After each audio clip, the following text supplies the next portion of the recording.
우리 하나님의 말씀은 고린도후서 4장입니다. 고린도후서 4장 7절부터 12절 말씀까지 제가 봉독해 드리도록 하겠습니다. 고린도후서 4장 7절부터 12절 말씀이 되겠습니다. 우리가 이 보배를 질그릇에 가졌으니 이는 심히 큰 능력은 하나님께 있고 우리에게 있지 아니함을 알게 하려 함이라. 우리가 사방으로 우겨쌈을 당하여도 쌓이지 아니하며 답답한 일을 당하여도 낙심하지 아니하며 박해를 받아도 버림받지 아니하며 거꾸로 튀임을 당하여도 망하지 아니하고 우리가 항상 예수의 죽음을 몸에 짊어짐은 예수의 생명이 또한 우리 몸에 나타나게 하려 함이라. 우리가 살아있는 자가 항상 예수를 위하여 죽음에 넘겨짐은 예수의 생명이 또한 우리 죽을 육체에 나타나게 하려 함이라.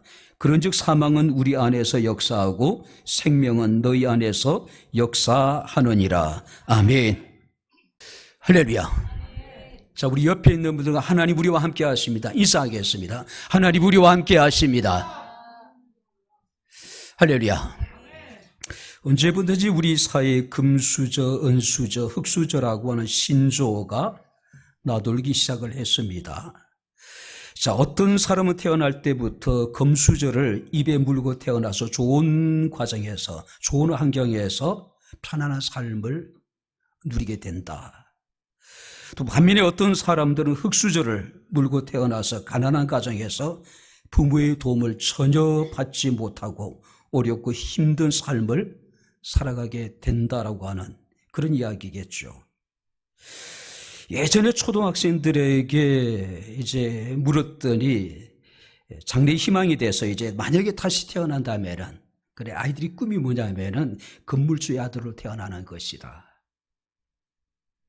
한국의 청년들에게 물었더니 다음 세상에는 이건희의 아들로 태어나기를 원한다.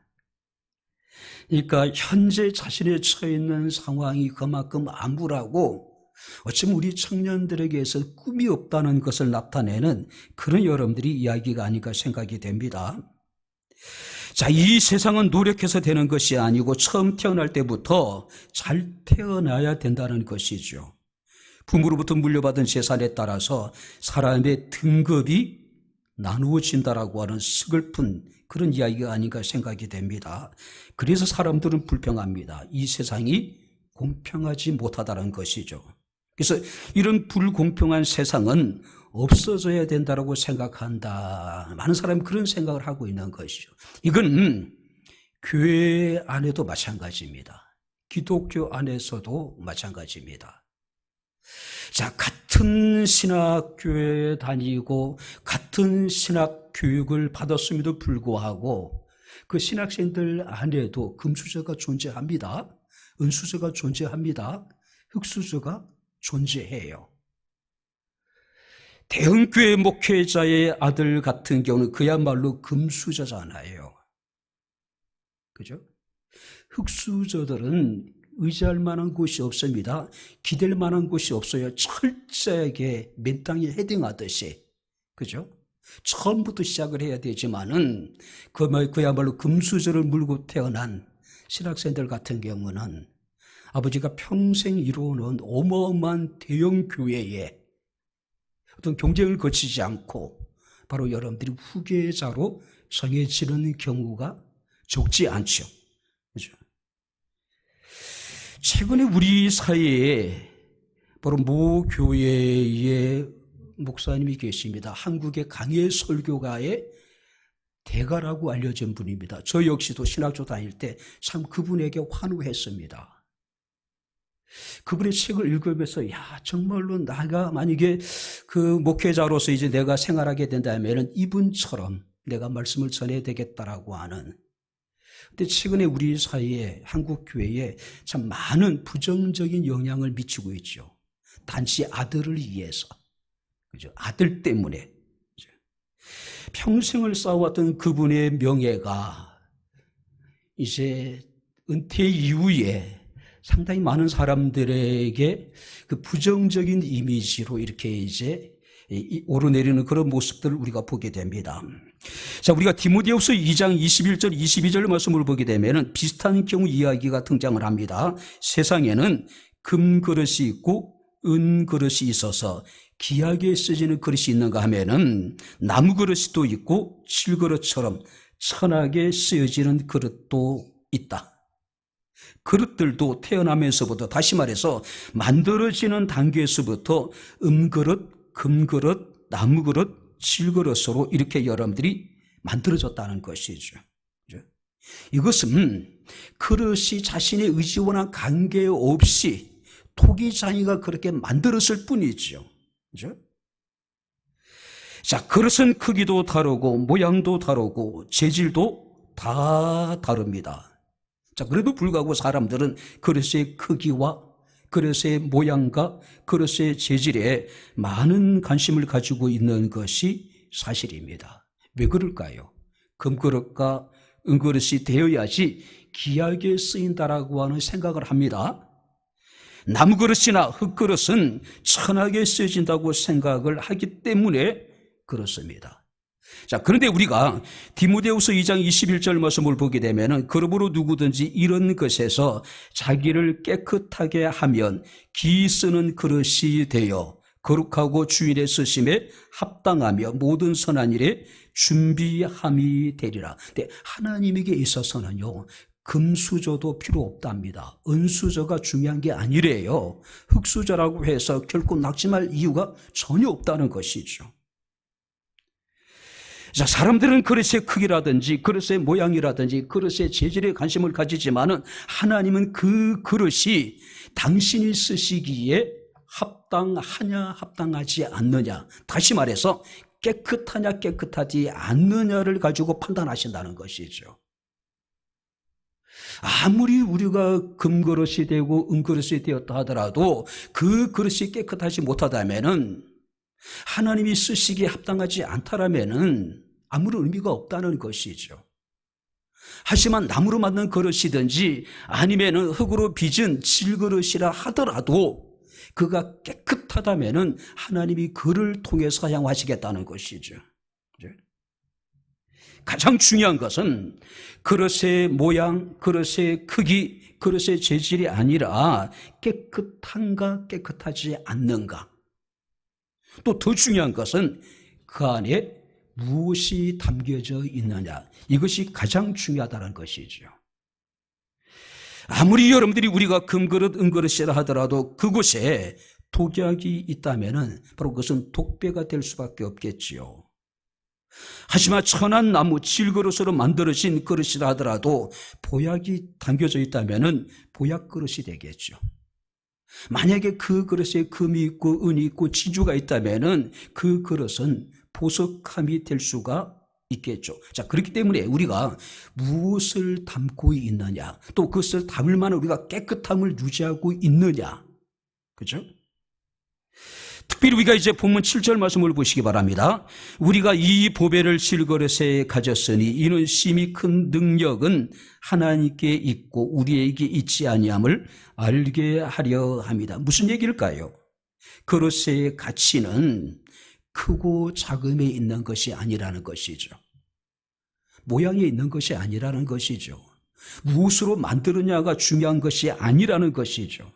중요한 것은 그 안에 무엇을 담고 있느냐, 이것이 중요하다는 것이죠. 그릇의 가치는 그 안에 담고 있는 것으로 여러분들이 결정이 되어지게 된다는 것이죠. 자, 그렇다면 오늘 이 시간 우리는 말씀을 통해서 우리의 영적인 의미가, 이 말씀이 우리에게 주는 영적인 의미가 무엇인가를 살피면서 우리가 함께 은혜를 나누도록 하겠습니다. 자, 다시 한번 7절 말씀을 같이 읽겠습니다. 우리가 이 보배를 실그릇에 가졌으니 이는 심히 큰 능력은 하나님께 있고 우리에게 있지 아니함을 알게 하려 합니다. 우리가 이 보배를 가졌으니, 자, 여기서 말하는 우리는 질그릇입니다.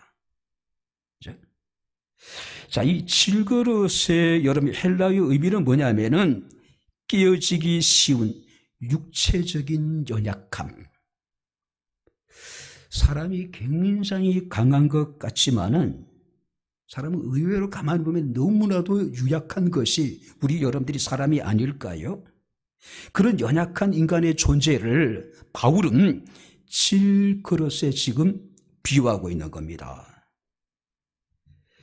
이 질그릇은요, 살짝만 떨어도 쉽게 박살이 납니다. 바로 연약한 사람이 지금 비유하고 있는 거예요.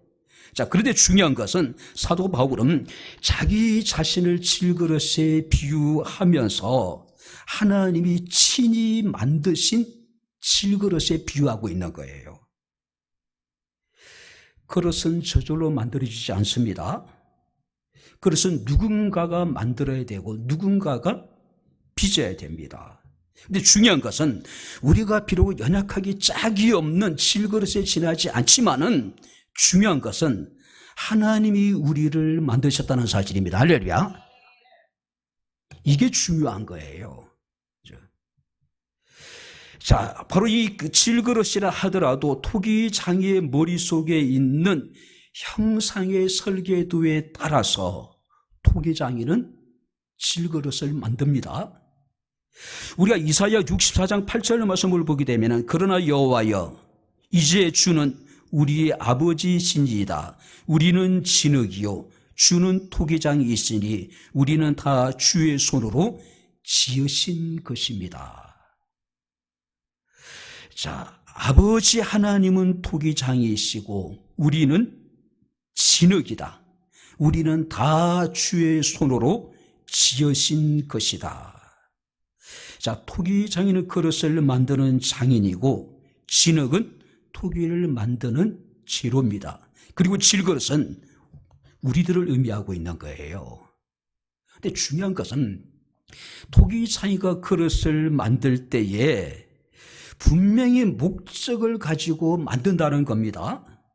먼저 어디에 쓸 것인지, 또 거기에 쓰기 위해서는 그릇의 크기가 얼마나 돼야 되는지, 그리고 그 쓰임새에 맞도록 그릇 하나하나를 토기장이가 빚어 만든다는 것이죠. 자, 사람들의 통념에 의하면은 그 그릇이 귀한 것도 있고 천한 것도 있을 수 있어요. 근데 토기장이의 관점에서는 자기가 빚어 만든 모든 그릇은 귀하고 천한 것이 없습니다. 왜냐하면 어떤 목적을 가지고 그에 맞도록 빚어 만든 것이기 때문에 다 가치가 있는 거예요. 뿐만 아니라 우리가 예레미야 18장 6절 말씀을 보게 되면 예레미야도 동일한 목적으로 토기장이와 진흙의 비유를 통해서 자기 백성들에게 이야기를 합니다. 여호와의 말씀이니라. 이스라엘 족속아 이 토기장이가 하는 것 같이 내가 능히 너에게 행하지 못하겠느냐. 이스라엘 족속아 진흙이 토기장의 손에 있은 같이 너희가 내 손에 있느니라. 너희가 내 손에 있답니다. 어떤 의미일까요? 당신이 만든 것이기 때문에 결코 잊지 않고 당신의 것이기 때문에 끝까지 책임져 준다. 할렐루야. 우리의 모습이 어떠하든 간에 하나님의 특별한 목적에 의해서 특별히 빚어져 만든 존재이기 때문에 하나님이 우리 한 사람 한 사람을 끝까지 책임져 준다는 이야기죠. 우리 인생은 하나님의 손에 달려 있습니다. 그렇기 때문에 나의 처해 있는 상황이 어떠하든 간에 중요한 것은 하나님의 손에 달려 있기 때문에 우리에게는 무한한 가능성이 있고 우리에게는 소망이 있다는 것이죠. 그렇죠? 진흙은 어떤 용도로 그릇을 만들어졌느냐 하는 것은 전적인 토기장이의 주권입니다. 우리 인생도 마찬가지예요. 그죠? 하나님 우리 인생에 대한 한 사람 한 사람에 대한 놀라운 계획을 가지고 우리를 창조하셨단 말이에요. 근데 중요한 것은 하나님이 우리를 어떤 모습으로 창조하셨든 간에 그건 하나님의 절대적인 주권이라는 것이죠. 그래서 우리가 로마서 9장 20절 21절 말씀을 보게 되면은 이 사람아 내가 누구이기에 감히 하나님께 반문하느냐 시험을 받은 물건이 지은 자에게 어찌 나를 이렇게 만들었느냐 말하겠느냐. 토기장이가 지륵 한 덩어리로 하나는 기 있을 그릇을 하나는 천 있을 그릇을 만들 권한이 없겠느냐. 우리 한 사람 한 사람을 하나님께서 이와 같이 만드셨대요. 그건 하나님의 절대적인 주권이라는 거예요. 저도 제 스스로를 보면서 조금 불편함이 없는 것은 아닙니다. 왜 하나님 나를 이렇게 작게 만드셨을까? 여러분들이 그 부교육자 단임 목회를 청빙하는 여러 가지 여러분들이 조건이 있겠죠. 우리 고단 같은 경우는 뭐 총신신학대학원을 나오고 뭐하고 이렇게 해가지고, 그죠? 근데요, 딱 정해져 있지 않지만은 많은 교회들이 목회자의 외모를 본다는 거, 이게 사실이에요. 좀 덩치도 있고 인물도 있고 또 사람 자체가 좀 부티가 좀 나야지 뭔가 좀 여러분들이 있어 보이잖아요. 그죠? 근데 중요한 것은 하나님이 우리를 다 어떤 목적을 가지고 쓰임새에 맞도록 우리 한 사람 한 사람을 창조하셨다는 것이죠. 그래서 내가 능히 너에게 행하지 못하겠느냐? 무슨 얘기일까요? 하나님께서 이렇게 한 덩어리를 가지고 기 있을 것과 천 있을 것을 그건 당신의 절대적인 주권이라는 것이죠. 우리가 반문할 수 없는 것이라는 것이죠. 우리는 우리의 존재 자체로 소중한 사람들입니다. 할렐루야.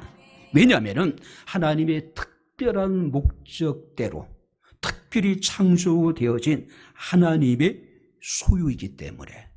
그래서 주님께서 말씀하십니다. 한 영혼이 천하보다도 귀하다라고 말씀하고 있음을 우리가 보게 됩니다. 우리는 질그릇과 같은 사람들입니다. 할렐루야. 연약하기 짝이 없는 존재들이에요. 그런데도 중요한 것은 이렇게 질그릇 같은 연약한 나를 지으신 분이 누구라고요? 하나님이시라는 것이죠. 자, 뿐만 아니라 7절 말씀을 다시 보게 되면은 우리가 이 보배를 질그릇에 가졌으니 이는 심히 큰 능력은 하나님께 있고 우리에게 있지 아니함을 알게 하려 합니다. 질그릇처럼 연약하기 짝이 없는 존재임에도 불구하고 하나님께서는 우리 질그릇에 보배를 가지게 하셨다. 보배.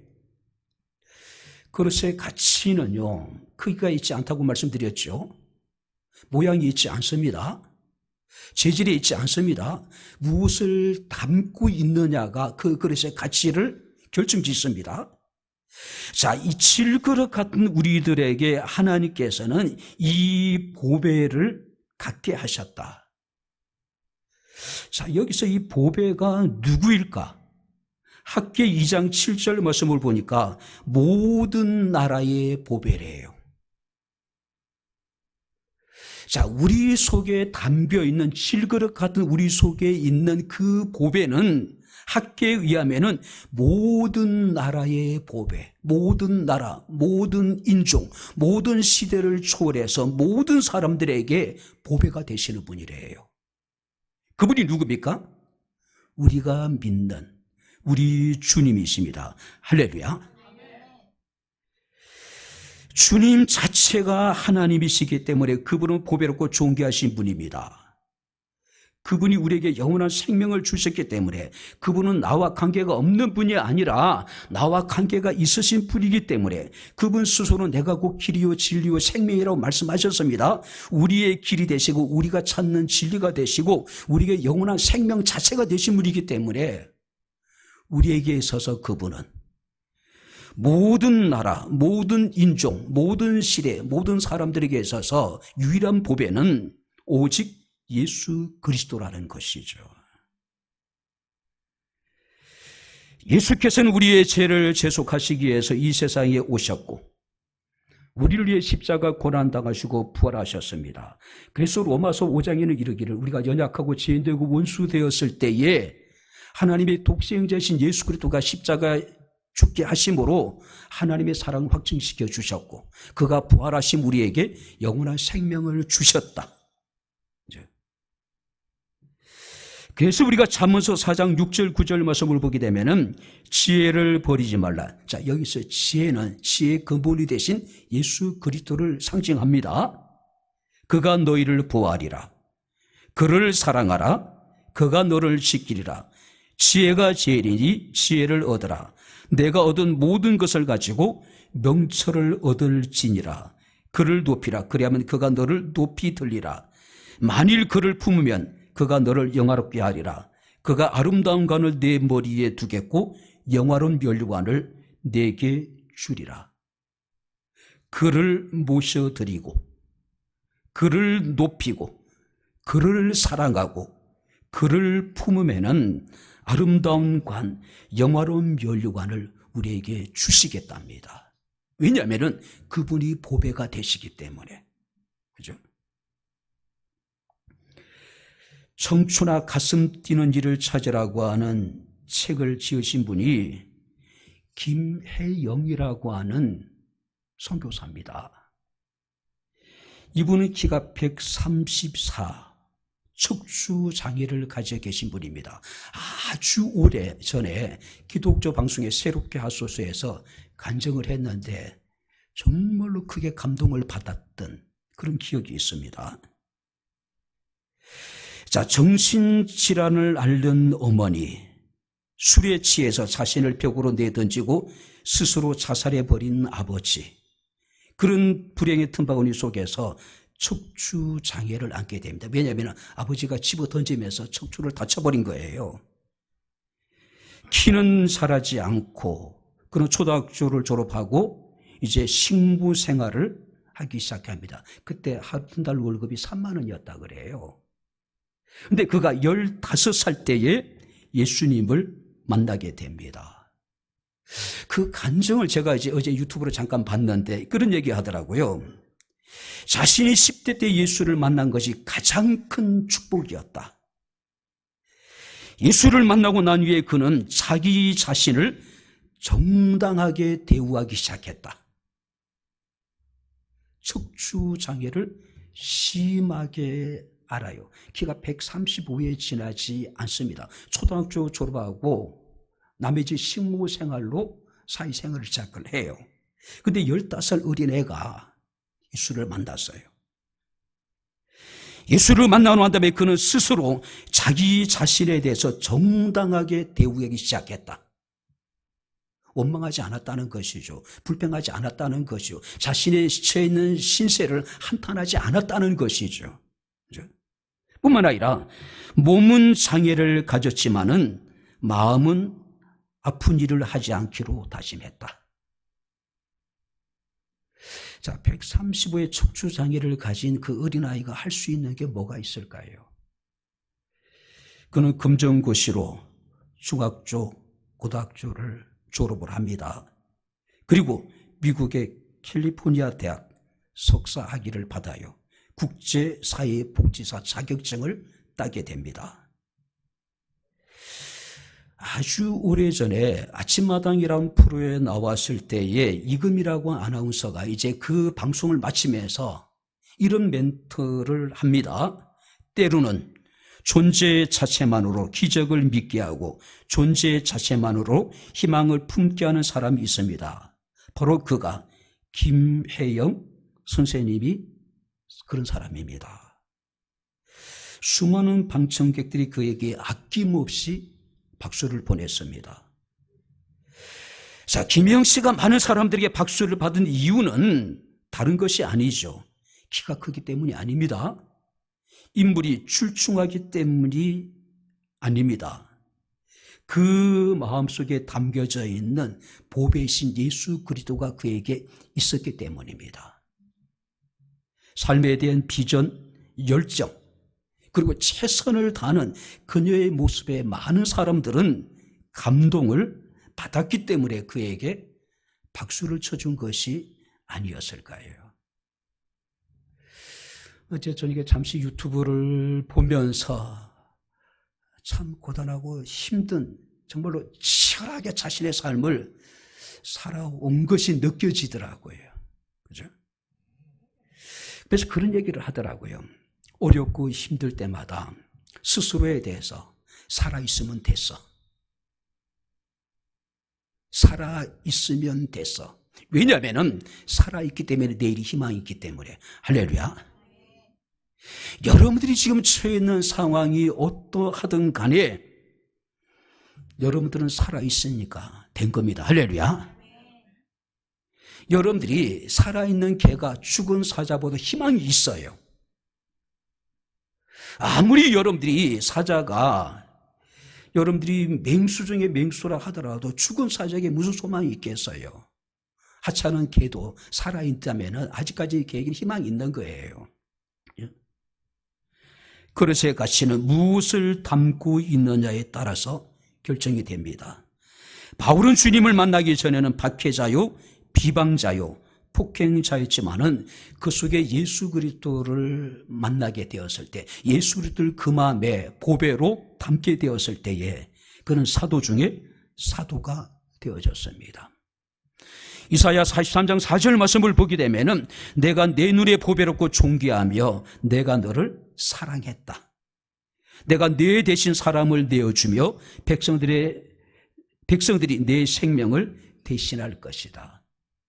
실그릇같이 연약한 존재지만은 우리가 보배를 담게 될 때에, 예수 그리스도 우리가 온전히 믿게 될 때에 하나님 눈에 우리는 보배롭고 존귀하며 너무나도 사랑스러운 존재일 수 있다는 것이죠.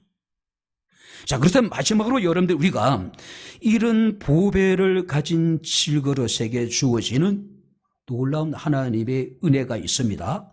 자, 8절 9절 말씀 우리 다시 한번 같이 읽겠습니다. 우리가 사방으로 우겨쌈을 당하여도 쌓이지 아니하며 답답한 일을 당하여도 낙심하지 아니하며 박해를 받아도 버림받지 아니하며 거꾸리팀을 당하여도 망하지 아니할 것이다. 질그릇은 깨어지기 쉽습니다. 사람들에게 별로 환영받지 못합니다. 인정받지 못합니다. 별로 사랑받지 못해요. 왜냐하면 가치가 없기 때문에. 그런데 그 안에 보배이신 예수 그리스도가 함께하게 될 때에 사방으로 우겨쌈을 당하여도 쌓이지 않을 것이다. 우겨쌈이라고 하는 것은 이스라엘 사람들은 이 포도주를 담글 때에 틀에 집어넣고 사람이 발로 밟습니다. 우리는 포도주 자체를 설탕을 넣어서 오랫동안 여러분 숙성시키잖아요. 이스라엘 사람들은 포도틀 안에 포도를 집어넣고 발로 밟아요. 철저하게 여러분들이 짓밟아요. 그죠? 바로 여기서 사방 우겨쌈이라고 하는 것은 바로 그런 상태. 그죠? 근데 중요한 것은 쌓이지 않는답니다. 철저하게 짓밟히고 짓눌린다 하더라도 철저하게 의기짐에도 불구하고 낙심하거나 좌절하지 않을 것이다. 뿐만 아니라 답답한 일을 당하여도 낙심하지 않는다. 이 답답한 일이라고 하는 것은 군사적인 용어입니다. 겹겹이 포위당해서 한쪽에 몰려있는 상태. 포위망이 계속해서 겹겹이 쌓여가지고 그것이 여러분들이 조여오는 겁니다. 그러다 보니까 이제 더 이상 뒤로 물러날 수 없는 상태, 한쪽으로 완전히 코너로 몰려있는 상태. 근데 중요한 것은 그런 답답한 일을 당하여도 낙심하지 않는다. 꼼짝달싹할 수 없는 상태, 희망이 없는 절망적인 상태, 숨조차도 쉬기 힘든 그런 상태를 당한다 하더라도 낙심하지 않는다. 자포자기 않는다. 포기하지 않는다는 것이죠. 그죠? 아까 김영 선교사 얘기를 말씀드렸습니다. 살아있으면 됐어. 아무리 너에 처해 있는 상황이 숨막힐 정도로 고통스럽더라도 그래도 살아있으면 됐어. 왜냐하면 내일의 희망이 있기 때문에요. 살아있기 때문에. 그죠? 그녀는 하루하루를 그렇게 버텼다 그래요. 하루하루를 그렇게 버텼대요. 그죠? 우리가 세상을 살아가다 보면 답답할 때가 참 많이 있습니다. 아무리 해결해 보려 하지만은 끝이 보이지 않는 문제들. 기도했는데 응답이 없습니다. 말씀대로 산다고 살아왔는데 어려운 문제가 계속 이어지고 있습니다. 나는 진실을 얘기했는데 전혀 통하지 않습니다. 수고를 했는데 결실이 좋지 않습니다. 미래에 대한 불확실성이 가져다주는 답답함, 결국 우리를 낙심하게 할 때가 얼마나 많은지 모르죠. 그런데 성경 우리에게 말씀하십니다. 그런 답답한 일을 당하여도 우리는 낙심하지 않는다. 우리 결코 포기하지 않는다. 왜냐하면 우리 속에는 보배가 있기 때문에 그래요. 그래서 우리가 고린도후서 1장 8절 10절 말씀을 보게 되면은 바울은 아시아에서 당한 자신의 고난에 대해서 이렇게 증언합니다. 살 소망까지 끊어지고 우리 자신이 사형 선고를 받은 줄 알았다. 모든 소망이 끊어졌다는 것이죠. 마치 자기 자신이 사형 선고를 받은 것 같았다라고 이야기를 해요. 자, 그래도 불구하고 그는 놀라운 고백을 합니다. 그가 이같이 큰 사망에서 우리를 건지셨고 또 건지실 것이며 이후에도 건지실 것을 확신하노라. 할렐루야. 한번 따라해 보시기 바랍니다. 우리를 건지셨고 또 건지실 것이며 이후에도 건지실 것을 확신하노라. 할렐루야. 사망 선고를 받은 것 같았습니다. 살 수 있는 소망이 완전히 끊어져 버렸어요. 그래도 불구하고 그가 큰 사망에서 우리를 건지셨고 또 건지실 것이고 이후에도 건지실 것을 나는 확신한다. 뿐만 아니라 핍박을 당하여도 버림받지 않는다고 말씀을 하고 있습니다. 이게 핍박이라는 것은 끝까지 쫓아와서 나를 죽이려고 하는 상태. 끝까지. 예전에 춘우라고 하는 드라마가 있었잖아요. 도망간 노예들을 추격하는 사람들. 여러분들이 즐기잖아요. 그죠? 스스로 포기해 버릴 것 같아요. 아니, 체념해 버릴 것 같아요. 왜냐하면 춘우의 추격에서 벗어날 방법이 없잖아요. 그죠? 지난주에 왕과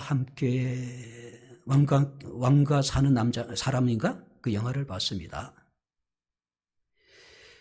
흥도라고 하는 분이 그 사약을 받고 죽은 그 단종의 시신을 수습을 해요. 자, 세조가 명령을 내립니다. 누구든지 단종의 시신, 그러니까 노삼군의 시신을 수습하는 자는 온 가족을 전부 다 그냥 사지를 찢어 죽일 것이라고 하는 원명이 내려지잖아요. 근데도 이 흥도가 단종의 시신을 가족들과 함께 수습을 합니다. 영화에서는 혼자 그냥 물에서 건져내는데 가족들이 잔적들과 더불어서 수습을 해요. 그리고 도망을 가요. 240년이에요. 그 가족들이. 단종의 시신을 수습하고 240년 동안 이 음흥도의 후손들은 이곳저곳을 도망 다녀요. 그리고 숙종 때에 와서 겨우 이 단종이 보기가 되고 또 이 음흥도 집안이 드디어 이제 충신으로 인정을 받게 됩니다. 자, 240년 이상을 그 쫓겨다니는 음흥도 그 후손들이 한번 여러분들이 삶을 한번 생각해 보세요. 얼마나 여러분들이 비참했을까요? 그죠? 바로 여기서 말하는 박해라고 하는 것, 바로 그와 같은 거예요.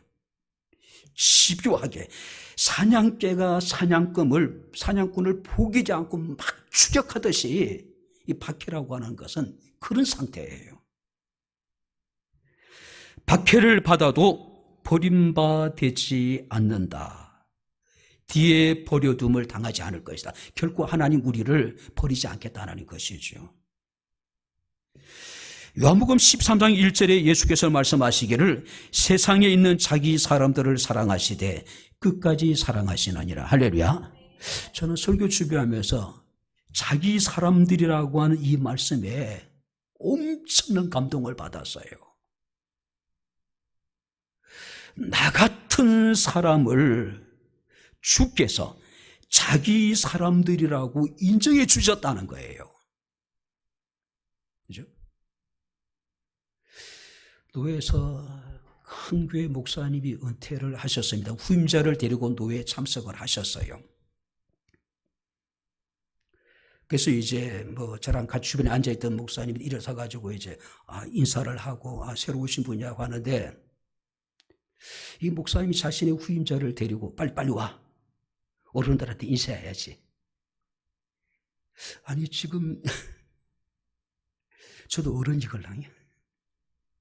저도 한갑이 넘은 나이인데, 또 제 주변에 같이 있던 목사님들도 다 어른들인데 우리랑 인사하고 있는데 빨리 와. 가서 어른들한테 인사해야지. 그리고 서로 얼굴을 마주보면서 남아있는 목사님이 좀 굉장히 뻘쭘하더라고요. 예? 이게 뭘까? 그래서 이제 이렇게 그분이 생각하는 어른들에게 이제 다 가면서 이제 인사를 다 시키더라고요. 항상 돌아가는 목사는 그런 사람이구나. 또 옆에 있는 목사님들도 비슷한 생각이 아니셨을까? 근데 주님께서 말씀하십니다. 세상에 있는 자기 사람들, 우리가 하나님의 사람들입니다. 할렐루야. 하나님은 실그릇과 같은, 어쩌면 연약하기 짝이 없고 볼품이 없고 가치가 없는 우리들을 당신의 사람이라고 인정해주고 계시다는 것이죠. 그리고 우리를 사랑하시되 끝까지 우리 무시하지 않는다는 것이죠. 그죠? 여호수아서 1장 5절 말씀을 보게 되면은 내가 모세와 함께 있었던 것 같이 너와 함께 있을 것임이라. 내가 너를 떠나지도 아니하며 버리지도 아니하리니. 할렐루야. 떠나지도 않고 우리를 버리지도 않는데, 우리를 무시하지도 않는데. 이제 살다 보면은 누구나 세상에서 때론 버림을 받고, 부모들도 버림받고, 형제들로부터, 친구들로부터, 사랑하는 사람들로부터 버림을 받을 수 있는지 모릅니다. 그러나 주님께서 말씀하십니다. 마태복음 28장 20절에 내가 세상 끝날까지 너희와 항상 함께 있으리라. 할렐루야. 주님은 함께 해주겠대. 왜? 당신의 사람들이기 때문에. 우리가 그런 존재예요. 어제 설교 중에서 이 말씀이 계속해서 제 뇌리를 떠나지 않더라고. 자기 사람들을 사랑하신다. 너무 감사하고. 여러분들이 감격되지 않아요? 자, 뿐만 아니라 끝구트림을 당하여도 망하지 않는다. 이 끝구트림을 당한다는 이야기는 내 동댕이 처진다. 내 동댕이 처져서 단순한 박해나 핍박에서 한 단계 더 나가서 거의 죽는 단계. 끝구트림을 당하여도 망하지 않는다. 망하지 않는다는 이야기 우뚝처럼 다시 일어난다. 포기하지 않는다는 것이죠. 다시 일어난다. 그죠?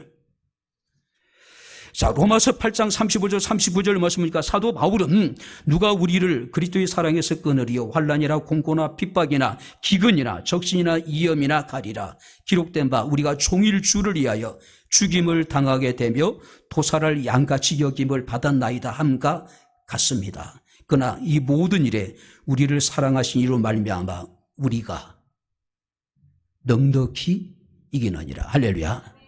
예수님 때문에 넉넉히 이길 수 있대요. 끝구리팀을 당하지만은. 그래서 헬렌 켈러는 그런 이야기합니다. 이 세상에는 고난이 가득하나 또한 이 고난들을 극복할 수 있는 능력도 가득하다. 고난이 가득하지만은 그 고난을 견뎌낼 수 있는 능력도 가득하다. 그러니까 포기하지 말라는 이야기죠. 자, 뿐만 아니라 우리가 10절부터 11절 말씀을 보니까 예수의 생명이 나타난답니다. 우리 질그릇 같은 존재이지만 우리 속에 보배로우신 예수 그리스도가 함께하게 되면은 예수의 생명이 나타난답니다. 우리가 항상 예수의 죽음을 몸에 짊어지면 예수의 생명이 또한 우리 몸에 나타나게 하려 합니다. 우리가 살아있는 자가 항상 예수를 위하여 죽음에 넘겨지면 예수의 생명이 또한 우리 죽을 육체에 나타나게 하려 합니다. 예수의 생명, 예수의 생명, 예수의 생명이 계속 나타난대요.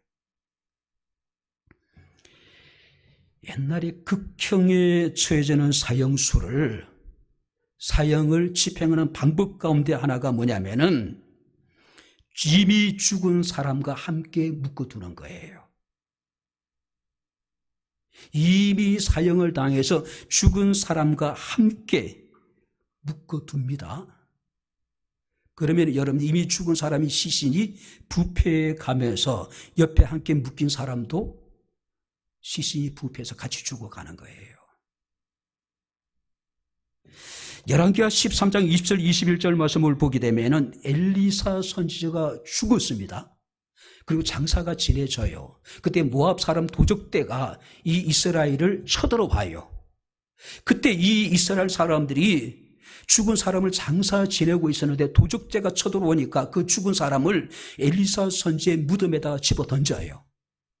그랬더니 그 죽은 사람이 엘리사 선지의 뼈에 닿을 때 죽은 사람이 다시 살아났대요. 우리가 누구와 함께 하느냐에 따라서 살아있는 사람이 죽을 수도 있고 죽었던 사람이 다시 살아날 수도 있다라고 하는 사실이죠. 보배의 신 예수 그리스도를 우리 속에 담게 될 때, 우리가 예수를 가지게 될 때에 죽은 우리 영혼이 다시 살아나게 될 것이라고 하는 것이죠. 제 말씀을 마치도록 하겠습니다. 신자와 종교인의 차이는 극명의 차이가 납니다. 종교인은 자신이 잘되고 자신이 복을 받기 위한 자기 중심적인 신앙생활을 하는 사람들입니다.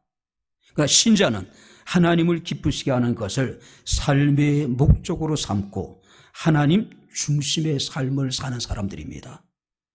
종교인은 자기 자신이 금그릇과 은그릇처럼 스스로 빛나기를 원하는 사람이라면은 신앙인은 자기 자신을 질그릇처럼 볼품없는, 바로 여러분들이 가치가 없는 사람이지만 자기 속에 있는 예수 그리스도를 빛나게 하는 사람, 예수 그리스도를 영광스럽게 하는 사람이 신자가 아닌가 생각이 됩니다. 어느 나라에서 농부가 2개의 항아리를 쥐고 물을 날랐습니다. 한 항아리는 온전합니다. 그러나 한 항아리는 금이 가서 물이 줄줄줄 새요. 하루는 금이 간 항아리가 자기 주인에게 이야기합니다. 나는 아무 쓸모없는 존재입니다. 그때 항아리 주인이 항아리에게 이야기를 합니다. 너는 길가에 물을 흘려 꽃이 피게 했단다. 실제로 물이 새는 그 항아리가 지나간 곳에 보게 되면 아름다운 꽃이 줄을 이어 피고 있었다라고 하는 것이죠. 우리의 삶에 금이 가고 깨어지고 우리의 삶이 연약하고 무가치한 것이 아니라 다 하나님의 생명을 피우는, 바로 우리가 통로가 될 수 있다는 사실을 우리가 기억을 해야 될 줄로 압니다. 유진 피터슨 목사님은 바로 거룩에 대해서, 그러니까 이 질그릇에 대해서 일상의 삶이 질그릇이다. 우리의 삶 자체가 질그릇이라는 것이죠. 일상의 보배이신 예수 그리스도를 품고 살아가다 보면은 그분 때문에 우리의 삶이 빛나게 될 것이고, 그분 때문에 우리의 영원한 생명을 얻게 될 것이고, 그분이 우리를 통해서 영광을 받으시게 될 것이다. 우리의 삶이 질그릇이래요. 우리의 삶이 볼품이 없고 별로 사람들에게 관심이 대상이 되지 못하고 인정받지 못한 그런 평범한 삶이지만은 우리의 삶 자체가 질그릇이라는 것이죠. 예수를 모시기만 하면은 우리의 삶을 아름답게 하실 것이고 우리 속에는 예수 그리스도가 영광을 받으실 것이라는 것이죠. 우리의 삶은 어떻습니까? 보배이신 예수 그리스도를 질그릇에 담은 자로서 환경을 초래해서 주님의 영광을 위해서 달려나가는 우리 모두가 될 수 있기를 주 이름으로 축원합니다. 기도하겠습니다. 좋으신 나의 아버지 하나님, 우리 아버지 하나님의 은혜와 사랑을 진심으로 감사합니다. 우리는 연약하고 깨어지기 쉬운 질그릇, 가치 없고 의미 없는 것처럼 느끼지만은 우리 속에 예수 그리스도가 계심으로 인해서 우리의 삶을 통해서 보배의 신 예수 그리스도를 기쁘시게 하며 보배의 신 예수 그리스도를 영화롭게 할 수 있는 복되고 아름다운 삶이 되게 하옵소서. 예수님 이름으로 기도하옵나이다. 아멘. 이제는 우리 주 예수 그리스도의 은혜와 하나님의 크신 사랑과 성령님의 교통 교제의 제 충만 역사 인도하심이 보배신 예수 그리스도를 마음에 품고 참으로 우리의 삶을 통해서 보배로우신 예수 그리스도를 영광을 나타내기를 원하는 사랑하는 주의 모든 성도들 머리머리 위에 저들의 가정과 직장과 사업장과 이 교회와 이 나라 이 민족 위에 지금부터 영원토록 함께 있을지어다. 아멘.